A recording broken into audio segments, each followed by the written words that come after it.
Bon dia! Avui aprendrem com fer un PowerPoint.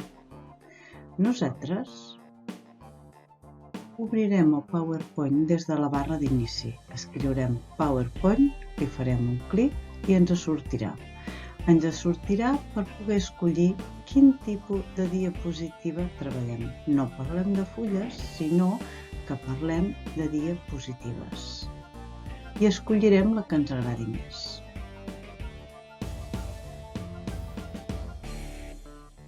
Per obtenir la diapositiva que ens agradi, hem de saber què hi volem inserir en aquesta diapositiva. Si volem posar-hi una taula, un gràfic, un esquema o alguna imatge, que aquesta imatge tant la podrem treure del nostre ordinador com al mateix temps a través d'internet amb un copiar i enganxar. No hem d'oblidar que al PowerPoint també podem inserir vídeo. Un cop tinguem ja les diapositives fetes i veiem que alguna no ens interessa, només fem un clic a sobre, botó dret i eliminar. Al mateix temps podem ordenar les diapositives. Ens ho posem a sobre, l'arrastrem i podem canviar l'ordre. Posem un disseny en aquestes diapositives o en aquest PowerPoint que tenim fet. Hi ha uns dissenys que ja ens venen predeterminats.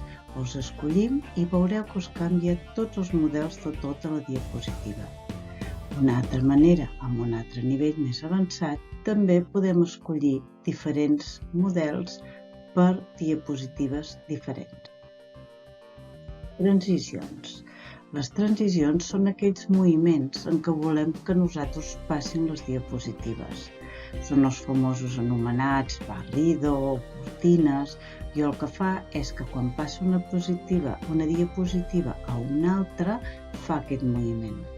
Aquesta diapositiva poden passar per bé per defecte al fer un clic amb un mouse, amb el nostre mouse. I si no, també podem escollir quant de temps volem que duri la diapositiva i llavors ella passarà automàticament. Li podem posar un so i la durada, com hem dit.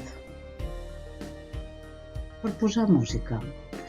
Per inserir la música en el nostre PowerPoint, simplement insereix multimèdia o àudio i podem escollir la música que tenim en el nostre ordinador. I aquesta música, quan nosaltres l'inserim, ens quedarà a baix, a la dreta, un altaveu.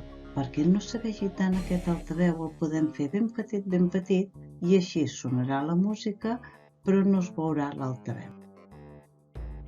I per desar, com un document normal. Farem fitxer, nomena idees, examinem, ho posarem en el nostre llapis de memòria i ja tindrem aquest PowerPoint desat.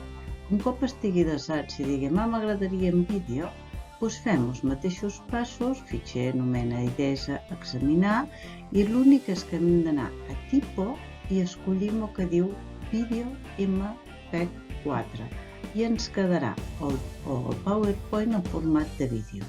Només hem de tenir la precaució d'esperar que vagi carregant el vídeo que sortirà baix de tot de la nostra pantalla i quan estigui tot carregat, llavors ja el tindrem desat com. La millor manera per aprendre sempre és anar remenant. Alguns dies ens quedarà bé i altres dies no tant. Però tornem a començar, o sigui, que ànims i endavant i sortirà la mar de bé. Bon dia!